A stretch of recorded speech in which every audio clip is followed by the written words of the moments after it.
Hello, everybody, and happy 2020. I hope finals went well for all of you pre-dental and dental students out there, and hope everyone had a great holiday season. It's a new year, and that means that Extracting Wisdom is continuing to get bigger and better, and we are kicking off this first episode of the new year with Paul Geuy. You may know him on Instagram or TikTok as @SwoleDDS. If you aren't following him already, you totally should. This episode was the first time I've spoken with Paul, and he could not have been any nicer. In today's episode, we talk about Paul's journey to dental school, TikTok, powerlifting, and much more. Without further ado, this is episode number 45. Enjoy the show.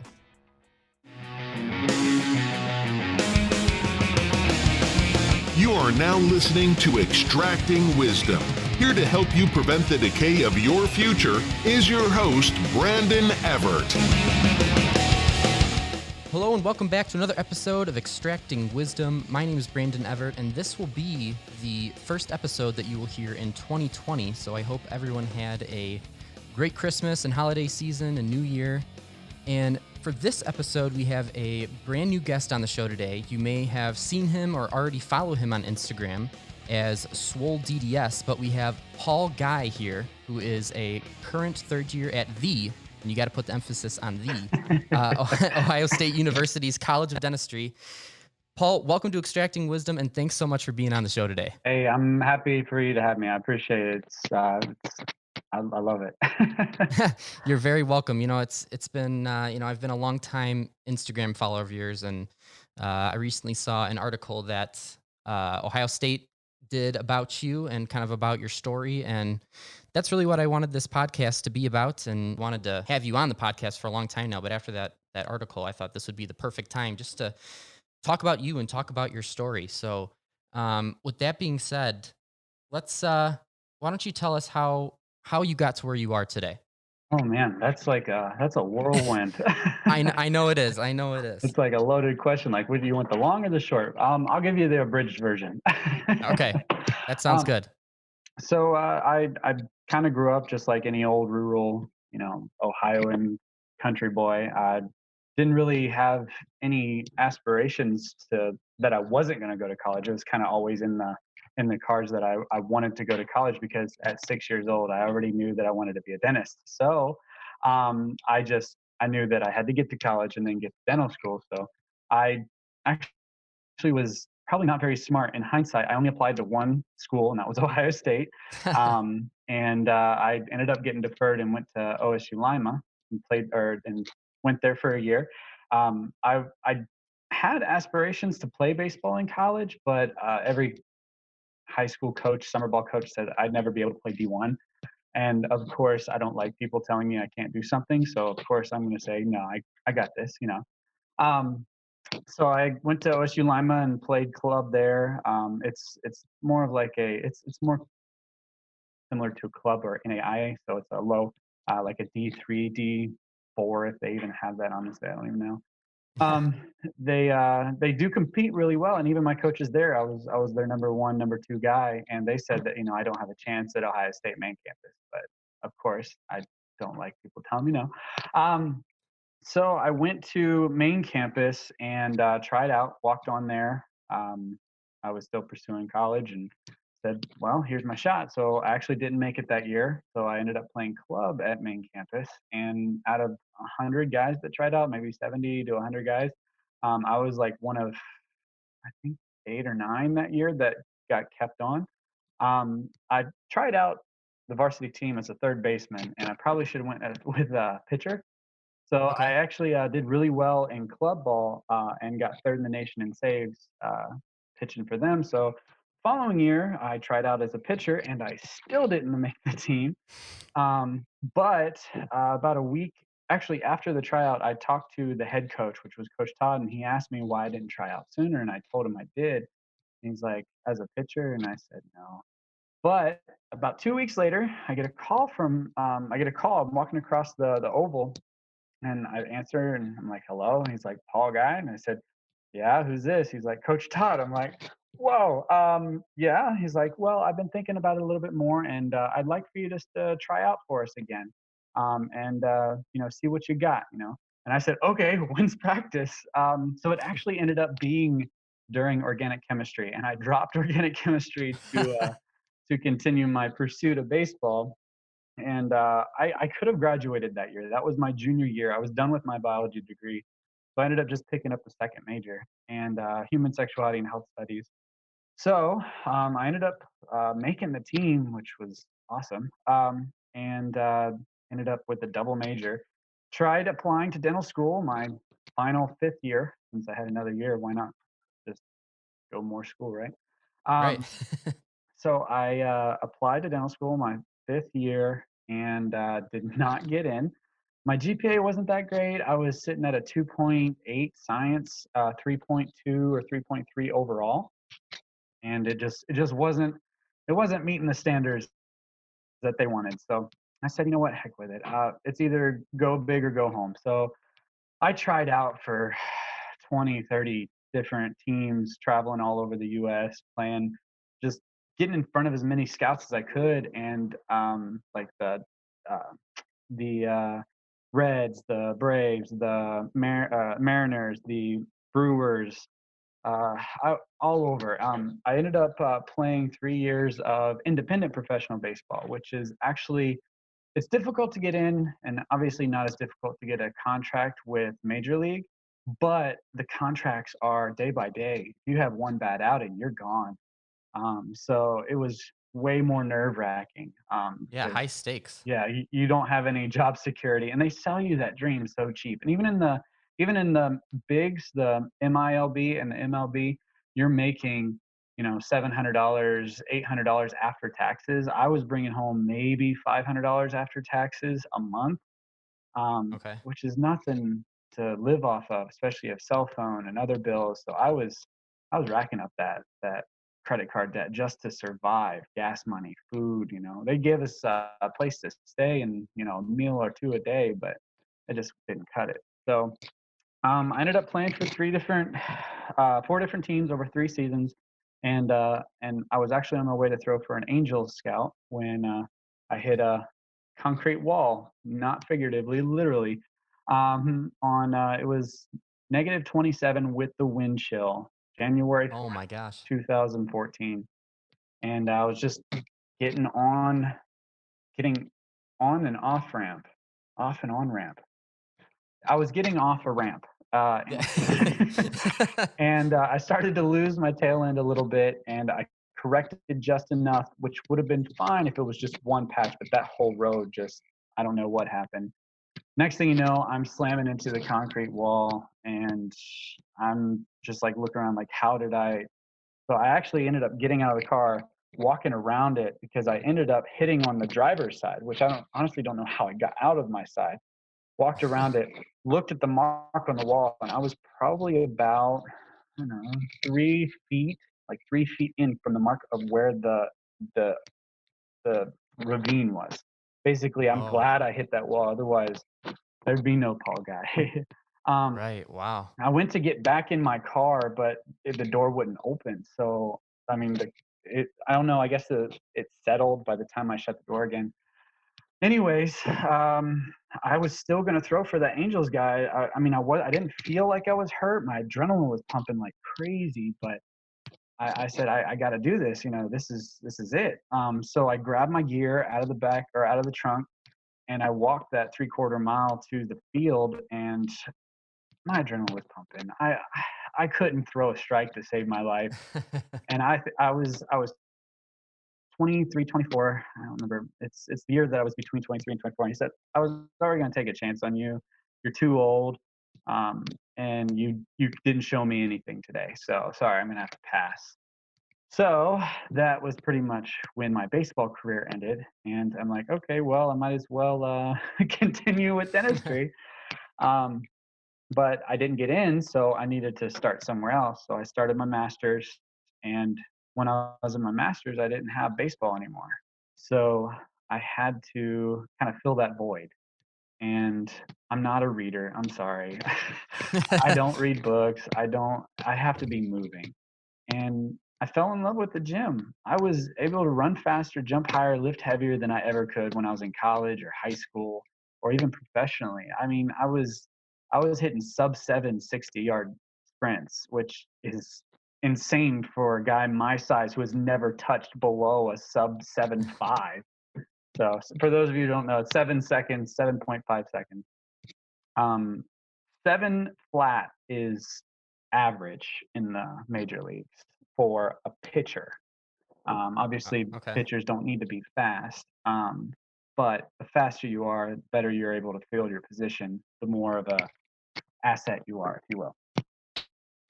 But anyways, didn't have baseball anymore. Fell in love with the gym. Did really well in my masters. I think because of the gym, I was able to vent all of that aggression and all that stuff, and I was able to focus. And I got like a 3.6, 3.7 in my masters, and reapplied to dental school, and I got in. I was a little nervous about that, honestly. Second time around's always nerve wracking. But yeah, now I'm here, and that's pretty much it. I almost was famous once with the Titan Games. I'm still waiting to hear back from them. I'm really hoping that they pick me this year. Honestly, it's I don't think they would have reached out via email if they didn't want me to apply again. So I'm Right. fingers crossed. Wow, man, that's quite a story, and thanks for sharing that. But it seriously just goes to show that everyone walks their own path, and if you want something, you know, and you work hard and have a passion for it, like you can get anywhere you want to be. Absolutely, you just can't give up. I mean, I can't tell you how many people have DM'd me, and I read everybody's DMs. If they're polite and appropriate, I respond to them. Um, and I can't tell you how many times people just ask me like, "How do you keep going? How do you do it?"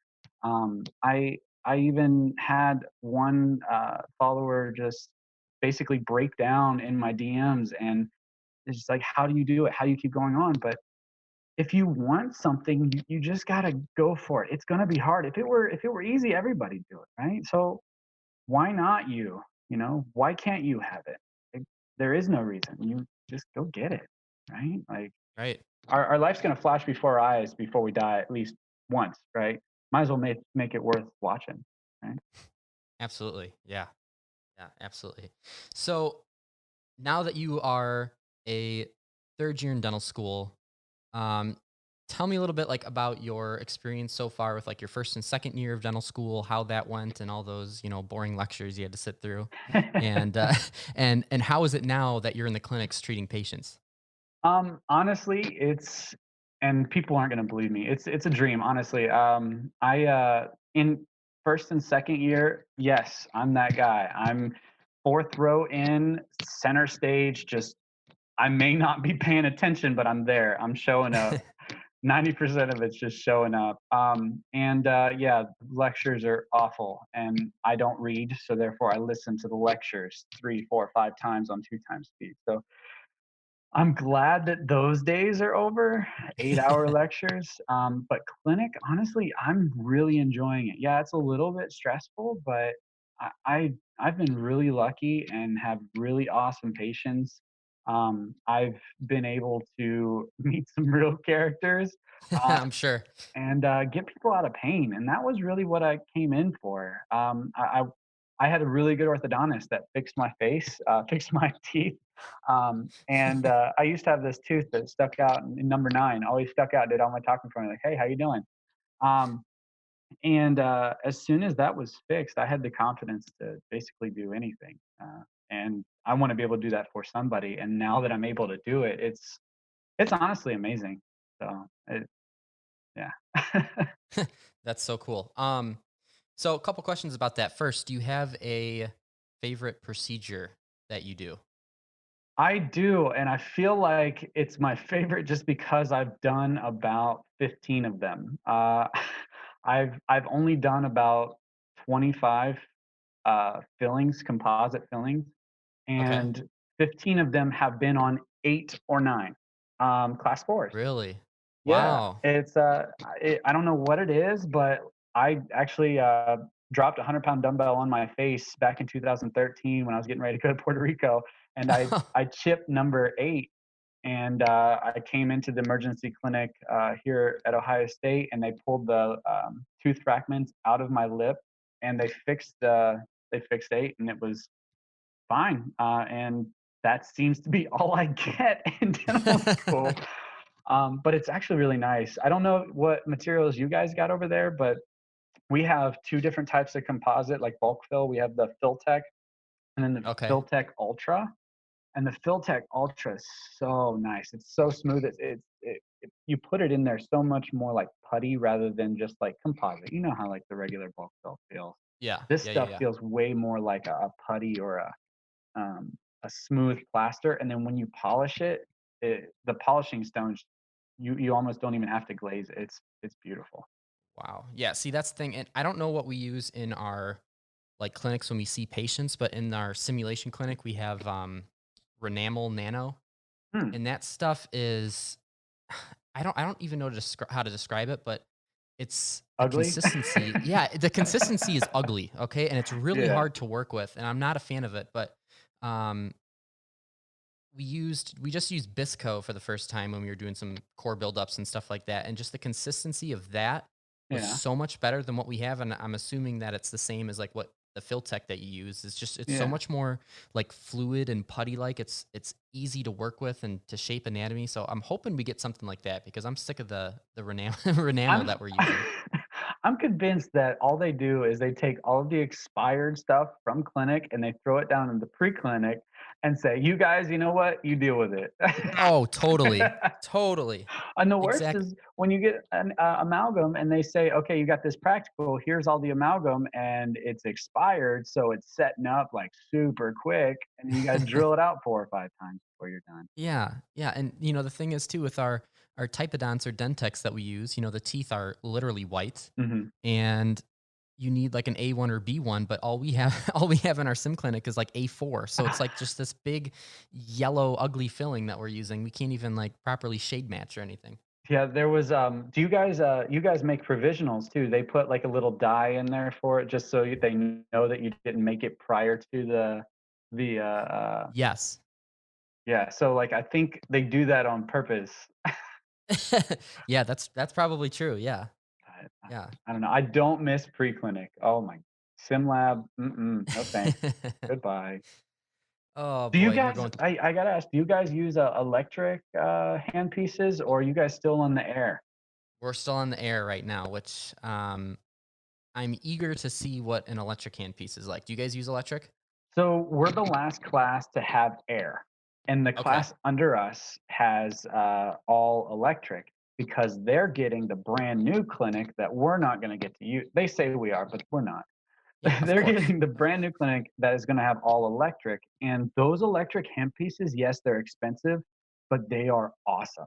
The slow speeds don't stall out. The high speeds, you get consistent like rheostat pressure, and the speeds it's night and day, and Really? Okay. they're spoiled using the electric handpieces for sure. Wow, that's They yeah, are I'm eager. they are a little bit heavier though. I will say Okay. that they're heavier and a little bit thicker. It's almost like using an expo marker versus a Sharpie. Really? Okay. Yeah. Hmm, interesting. But yeah, I'm eager to try those out.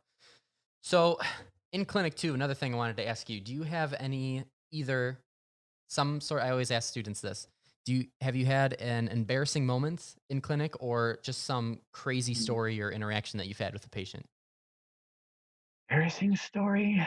Um, I don't think I've had an Oh, okay, yeah. So I ventured over to TikTok, which was a bad idea right around exam time.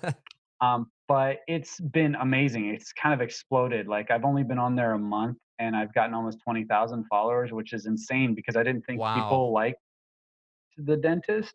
But the Dentist, I don't know if you've heard of him, the Dentist, No. on Instagram. He's super famous on TikTok. He's got like 2 million followers on TikTok. He's an orthodontist in Nebraska. Super cool dude.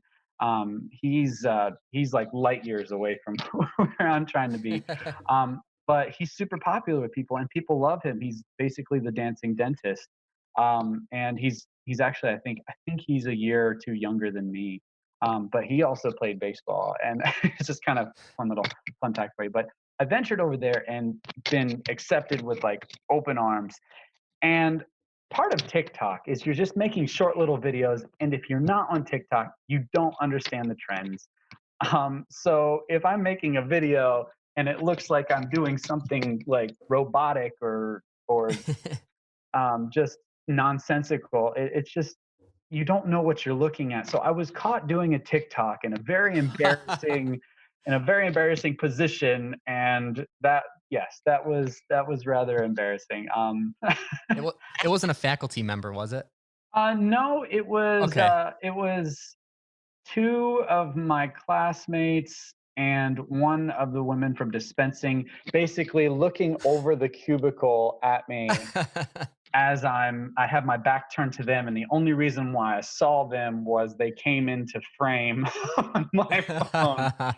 And yeah, I turned bright red. That's for sure. Um, That's but pretty good though.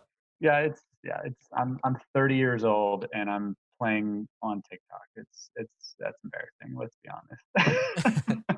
No, that is okay. That is okay. My dad too. My dad just got into sorry dad if I'm embarrassing you by saying this, but uh my dad has been watching TikTok a lot. And so my brothers and I actually went into his phone. You know, now you can see how much time you spend on certain apps on Yeah, an it's iPhone. scary.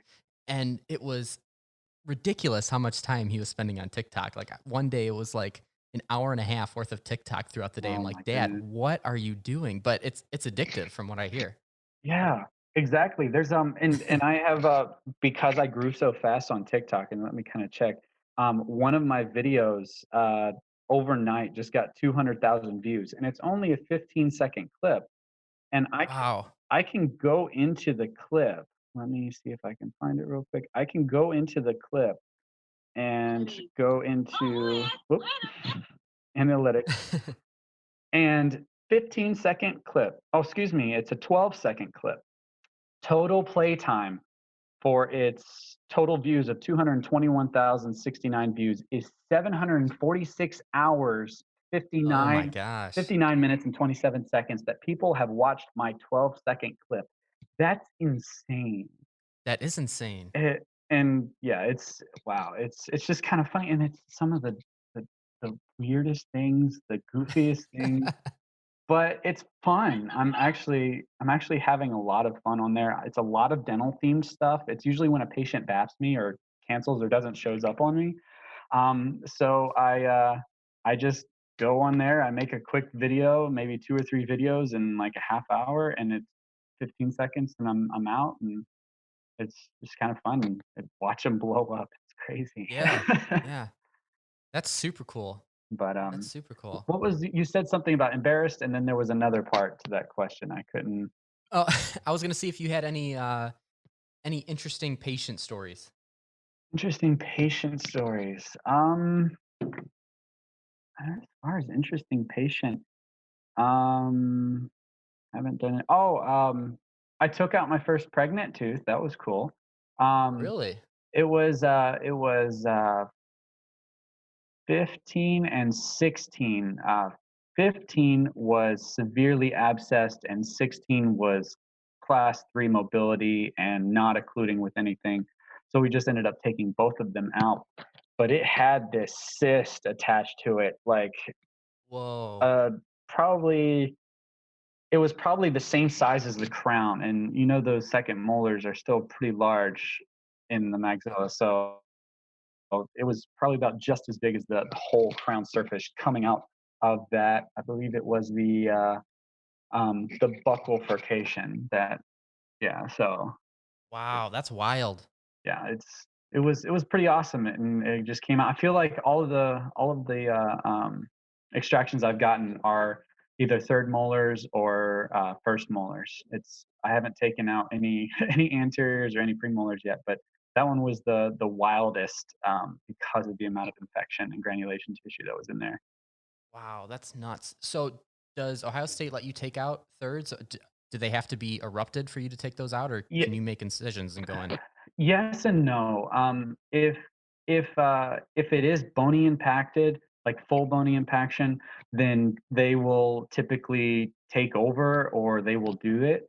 Okay. Um, I do know that a couple of my classmates have kind of gone in there, and it's like a partially bony impaction, partial bony impaction, and yeah, I can't talk. I never claimed that I'm That's okay. good English. um, but they've been able to man the handpiece and cut it out. I mean, the residents are there to supervise us, but it's basically once you get in the emergency clinic and oral surgery, it's basically you go until you need help, and then you flag them down. Like they don't look over your shoulder, which is it's for me. It's nice because I know I don't have an ego. I'm not afraid to ask questions, and I'm not Right. afraid to say, "Hey, I don't know what's going on."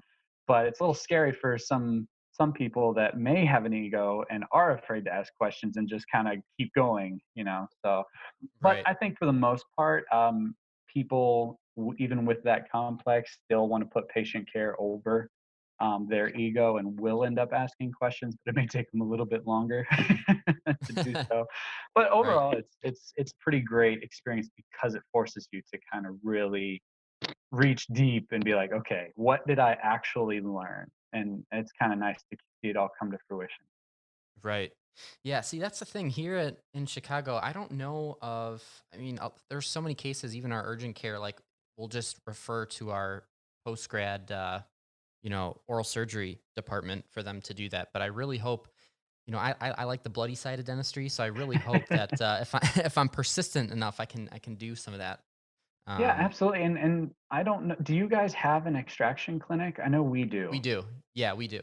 There's like a free extraction clinic. Do you guys have that as well? Or is it just like, because most schools do the extractions in oral surgery typically, Right. right? So, yeah. So we have a post grad oral surgery, and we also have an undergrad oral surgery, which is where like a lot of the undergrads will do just basic extractions, but anything like impacted or like third molars will usually go to the residents in our Okay. post grad clinic. Okay. Yeah, I was, okay, so ours is all in one spot. Basically, we do all of our extractions in the resident oral surgery or the oral I see. surgery department. So we do have to get, if it's not an emergency, we do have to get prior approval. So if I wanted to take out my patient, actually, who's going to be coming in January, I'm going to take out all four of their third molars, but they're fully erupted, they're in occlusion, but they're just really periodontally involved, and he doesn't need them. I mean, they need restored, so he's going to spend like $500 on each minimum just to restore them versus, you know, $80 to take them out. Right. So I have to put in for approval, and then once they say yes, you can take them out, but either it can be in 2 appointments or I can do them all in 1 appointment. They don't typically like to let us do that, all in 1 appointment without the, resident basically, like, leading the charge, Right. but it just depends on how comfortable you are. I've already done all of my extraction, competencies and my local anesthesia competencies. So, like, if you have all of that stuff done, their confidence raises or rises in you, that you're able to, perform the task at hand. Right. Right. Here's another question too. Can students at Ohio State can they place implants, or can you? Is there some special class that you can take where you can place them? Yes. So you do have to. There is a certain amount. So you I don't know exactly, and I actually just asked this last week, and I got 3 different answers. Okay. Typically, what was told to us, I believe, in our implant class, it's wow, sorry, is we can place 1 single implant in the mouth. If it's 2 implants, there's certain criteria that it either can't be side by side or it has to be in opposing arches, like they can't be in the same arch or something like that. And if it's any more than 2, we have to refer it up to either perio or OMFS. So we can, but it Okay. just Got it. depends. Um, Got it. Yeah. we also can do flap surgeries if we take the perio elective, which I took the perio elective. So once I find a case, then if I want to do the flap surgery, I can do it before I leave dental school, which would be awesome. Right. Yeah. But See, and I don't know about like how our clinic, all of the kind of logistics yet, 'cause we're not there yet. We'll get there this summer, but I really hope we can do more of that because right now, from a lot of our faculty and stuff, they make it seem like any flap surgery, any more invasive procedure, um, we're just going to refer it to our residents, obviously, because I mean, there's such a large patient base here. I'm thinking maybe that's why they do it. Just we have so many residents just to refer it to them. But I really hope they will give the undergrads a chance because that is something I'd love to do. I know we have a like a special like elective course or track they call them here that we can get into to place implants. But I really hope I can do a lot of that because that's really cool that you can do flap surgeries and implants and everything. I think that's awesome and really prepares you guys for like private practice situations. Oh yeah, absolutely. And I believe it, and I think what you're saying is the same as what it is here with the elective and or track. If you didn't take the perio elective, you won't be able to do the flap surgery. So that's Right. it. There was only 20 of us that took it, or 21. Um, Got it. but if that interests you, and which I feel like you should take those electives if you can. I mean, you're gonna either take them in dental school and get real help when you need it, or you're gonna take them when you get out for CEs, and then after you leave that class, you're kind of on your own, and then you have to find a good case, and then what happens if you mess up? So if I were to give anybody advice, I would say go for it. Do any and every elective you can in dental school, and then get a case you can do. And you always have somebody there that can either take over or really guide you through it if anything goes wrong. And that's what most of it is just managing the complications. The dentistry part, you'll realize this once you get to clinic. The dentistry part is easy. It's the managing the patients, the medications, the contraindications with all of the medications with our dental work, and this positioning of the patients for a certain amount of time.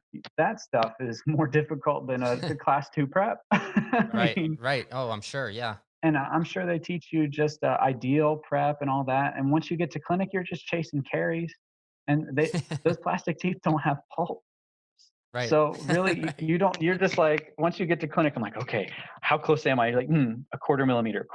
Am I there yet? No, quarter millimeter, quarter millimeter. But then, if attending takes over, they're like 4 millimeters, 4 millimeters. Okay, it's done. Like, wow, all right. So I guess I could have been a little faster. But yeah, it's the dentistry is the easy part. It's everything else that you gotta figure out. Right. Right. Yeah, I totally agree with what you said too. Like if you want to do something and try to do it in dental school while you have the resources available to you. Absolutely, and that's why I never understood, and call me whatever you want, but I don't understand how people pay for dental school. They go to dental school and just don't show up to class, and I'm sorry if you are one of those people, Oh, but no, I'm not. I'm not, but it bothers me too. I try not to talk about it because I don't want to, any classmates that listen. I don't want to, talk down to anybody because everybody, Oh, walks their own absolutely. path. But yes, I totally agree with you. It bothers me. Absolutely. And some people learn better when they can just listen to their music and read the notes, which by all means great, but some of the stuff that comes up in class, you don't have that chance. But, hey, to each their own. Yep. I Yep. just I don't agree. under I can't, reason paying basically $300 a day, $400 a day, to go to dental school and not show up. Yeah. So, No, you're you're totally right. I'm in the same position you are. Yeah, yeah, it's you have all these resources available to you, and you only have them for 4 years until you're out on your own. So, uh, yeah. you got to make the most of it. Yeah, make friends with your attendings and your faculty. I would encourage you. Like, I mean, they may seem like teachers right now, but once you get out, they become your peers, and that's the cool thing is I don't think people are realizing that right now, at least with some of my peers. Like, make friends with your professors because they're going to be your best resource, because a friend is always going to help a friend out. But if you were kind of disrespectful, or you were like really, excuse the excuse the language, pissy towards a Yeah. professor, they're not going to be as likely to help you once everything's all said and done. They're all good-hearted people, but you give what you get, or you get what you give. Yeah, for sure. So, Yeah, but totally. Here's another just quick question too. Do you know Trevor West? hey, yeah, Trevor West, yes, Trevor Lillenquist. Yes, I don't know if he has this secret, but yeah, Trevor, he's a good dude. He and I will I'll see him at the gym a lot. And yeah, he's a real cool dude, real laid back. He wants to do oral surgery. So has he been on the podcast or? He has, yes. I don't know how, a couple months ago, maybe even a little more than that actually. But yeah, he's been on, and yeah, awesome guy. Yeah, super. Yeah, he's a good dude. He's a real good dude. One of the people that you want in your foxhole when stuff hits the fan.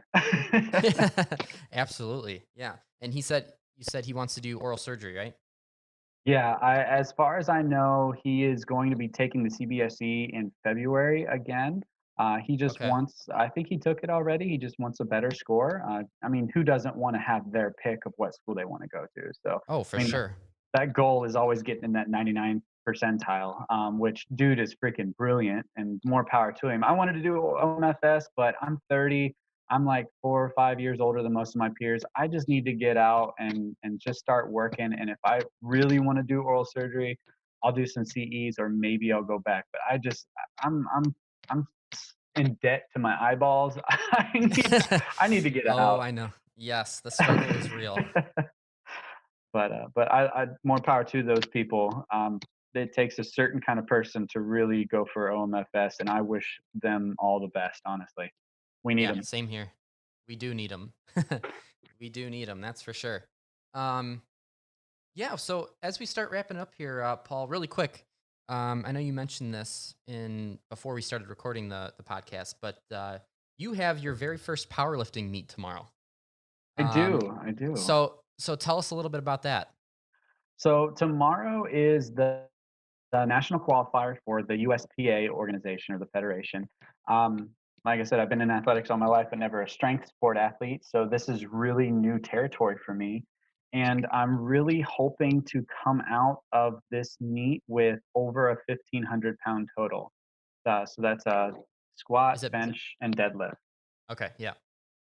So I'm opening tomorrow at 525 pounds on my squat, 285 pounds on my bench, and 605 pounds on my deadlift, and hoping that I can PR every lift.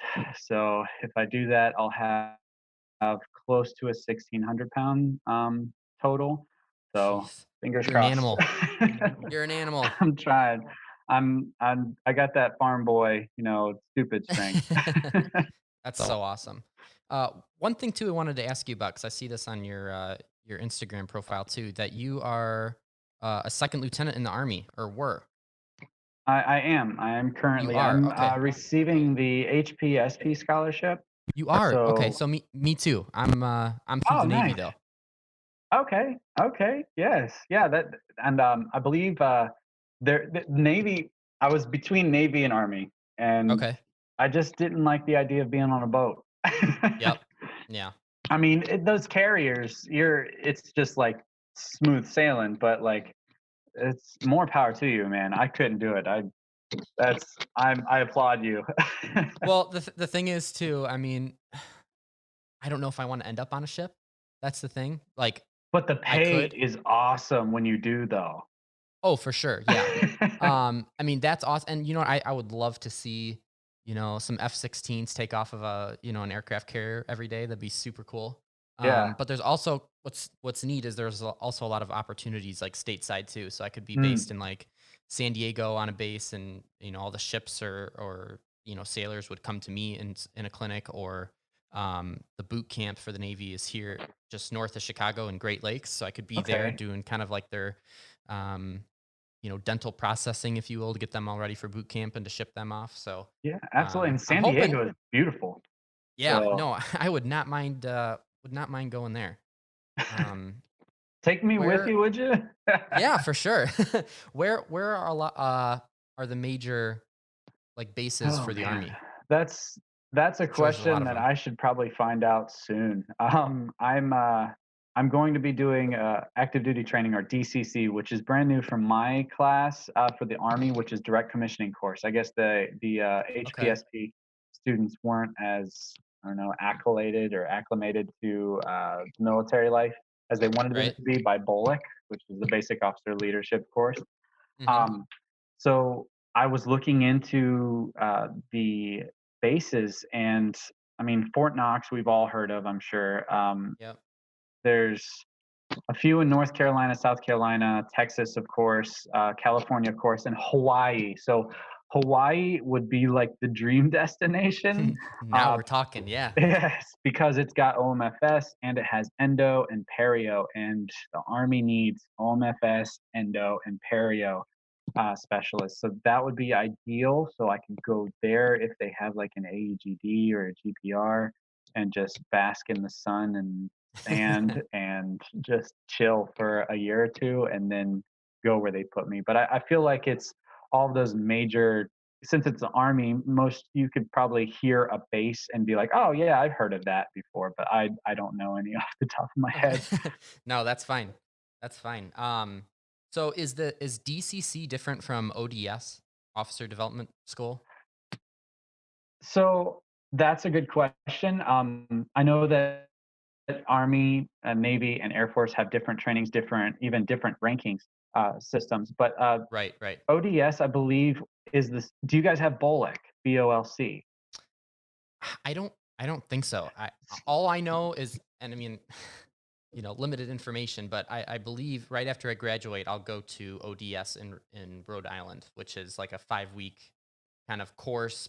We're doing PT, learn the basics of warfare, that kind of thing, and then we graduate as commissioned officers after that.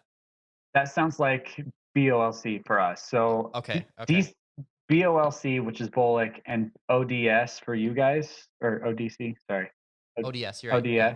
ODS, is, I believe, are synonymous. But the DCC is brand new, put in place for just my class and everybody after me, I to got it. just better prepare people for like military life, if you will. Okay. So That's a good idea. extra. Yeah. So when does that take place for you? Next summer, or this coming summer, goodness gracious, it's almost 2020. Wow, 2020. Never thought I'd see this year. It is I'm gonna put in for it for July like 10th through August 16th, excuse me, 16th. Okay. It's like 30, 40 days that I'll be gone and I'll be missing clinic, which Wow. uh Okay. but it's kind of something that I had no control over, so they're gonna Right. have to deal with it, I Right. guess. Right. But it's kind of nice. I don't know how it is with you guys, but I try to stay on top of my patient care. So I schedule all of my patients. If they call into the school, I just have them tell my patients to call me to schedule, just because I don't want to get double booked. If I want to flex some time out to do an appointment or to assist a surgery. I don't want them scheduling patients when I have to assist. So if you are an organized person listening to this podcast, or you yourself, I wasn't before I got to clinic, but because I got super organized, I'm actually ahead of quite a few people because I just schedule my own patients. I don't have to worry about getting double booked or scheduling them when I'm going to be out and have to find another provider to take care of my patient. So if you have a chance to do that in your dental school, I would encourage you to do that when you get there. It is kind of an extra little stress, but I like the idea of me having complete control over my schedule. So if I want to take a Friday afternoon off, I can take a Friday afternoon off. Right. Right. Oh, that's nice. And I think that's how we do it here, actually. And that's the only way it's done, is that all the students will schedule their own patients. Oh, wow, okay. Even I if they believe call it's in, even if the patient calls into your clinic saying, "I need to see my provider," I'm just saying it is that way too, but if they call in and they wanna be seen, they just schedule them, but I had to tell my clinic to, "No, have oh, them okay. contact me." Yeah. I think, again, I'm not 100% sure, but I think the patients will contact us directly first. They will have our Okay, information once they get placed under our care. But if like a patient had an emergency, for example, obviously they just go to our like urgent care. Um, okay, okay. but yeah, I'm not too sure. I could be completely wrong, but I Oh, think that's how it works. you'll find out this summer, I'm sure, right? This summer, yes, it'll be a big summer. It'll be Yes. fun. Are you excited?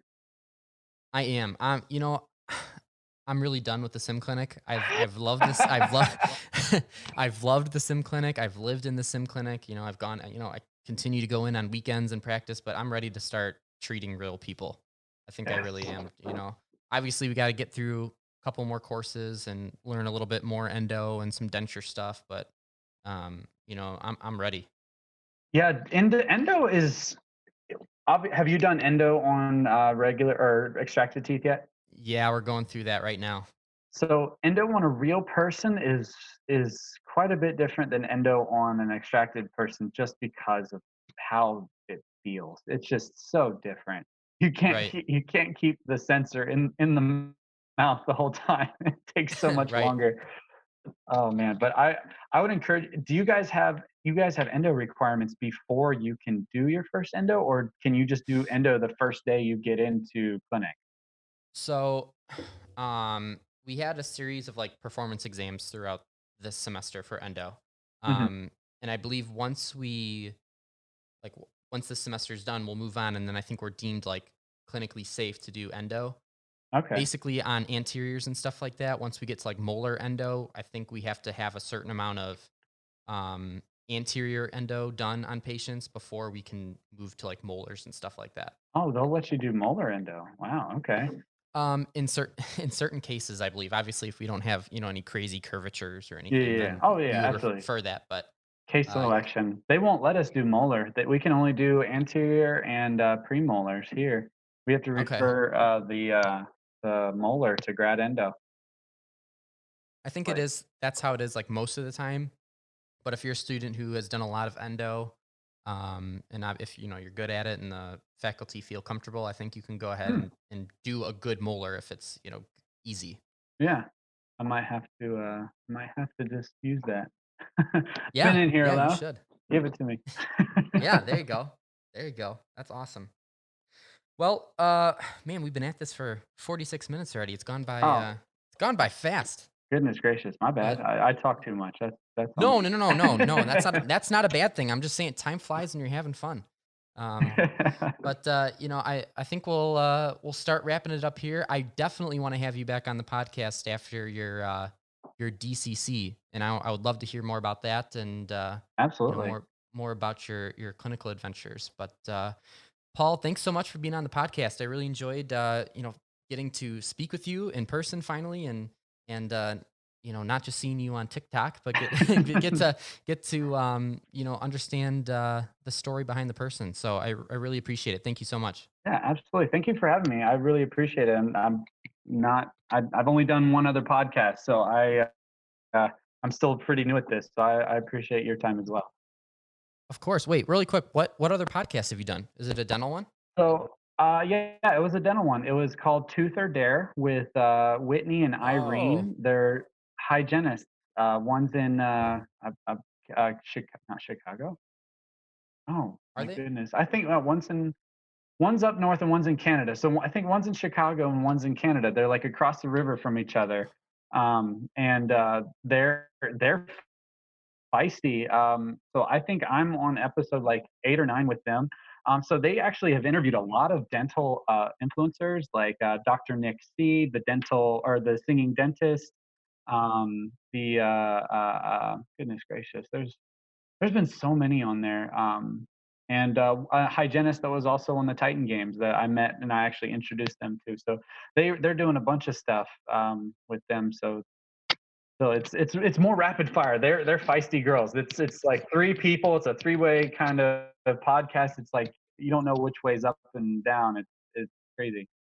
Right. So I'm gonna have to check them out. And also, I'm just looking on the website here. They are going to be at the Voices of Dentistry with me in January. They're yeah, gonna be one of the podcasts that's there. So I'm gonna have to yeah, let them hit know them that up. you sent me their way. Yeah. Yeah, they're sweet girls too. They're pretty awesome. I believe Whitney is going on to do other endeavors. So Irene is still staying on, but the wine hygienist or the wine genist or something like that, she's going to be taking over Whitney's spot. So Okay. I'm looking forward to new stuff from them. But yeah, absolutely, connecting people. Yeah, That's we're right. gonna. That's right. It's crazy. The more people you talk to in dentistry, it's like the web gets bigger and bigger, and you make all these connections because everybody really is kind of Like that 6 interlinked if degrees you of separation, that right. Kevin Bacon thing. Right. Right, exactly. Oh, that's really cool. Okay. Well, I'm gonna have to go back and listen to you on that podcast. I didn't know that you were on another one already. Yeah, so it's but it's still very new. It's very different. Each time you do one, it's a different dynamic. It's a different, energy and vibe, but it's still good people. And you guys are awesome. I couldn't do what you do. I mean, it's honestly, I'm a terrible public speaker, but you guys give us a lot of good information. Just like giving us a good perspective, or even seeing it from somebody else's eyes, or oh, how is it over there? Like did I make the right choice in coming here versus there? So, Right. Well, thank you first of all, and secondly, yeah, I mean, it's just a great way to make connections with other people in your field, and it's really cool, especially as like a dental student doing this, just to see how different schools do their curriculum differently. It's very interesting, and it's a great way to make new friendships and new connections, and then the people that you podcast with, you down the road end up at the same CE event or same dental conference, and it's really awesome to meet exactly. up with them. So Exactly. It's so underutilized networking. It's it so is. No, underutilized. you're totally right. Yeah, for sure. Oh man, I applaud you for doing it. So, but I appreciate your time, and I hope that you keep on trucking. I'm looking forward to seeing how you keep up with it, D3 and D4, and how it evolves over time. Because are you a one man show? I am. Yeah. I mean, I do have a ton of guests on and everything, but yeah, it's just me that hosts it. That's a lot of work. So I look forward to it, and because you're going to prosper in other ways because you know how to manage all your time and all this stuff. So I look forward to it, man. Thank you. Well, Paul, thanks so much for being on the show. Good luck tomorrow. I'm going to be watching your Instagram to see how you do, and good luck. Thank you. Fingers crossed.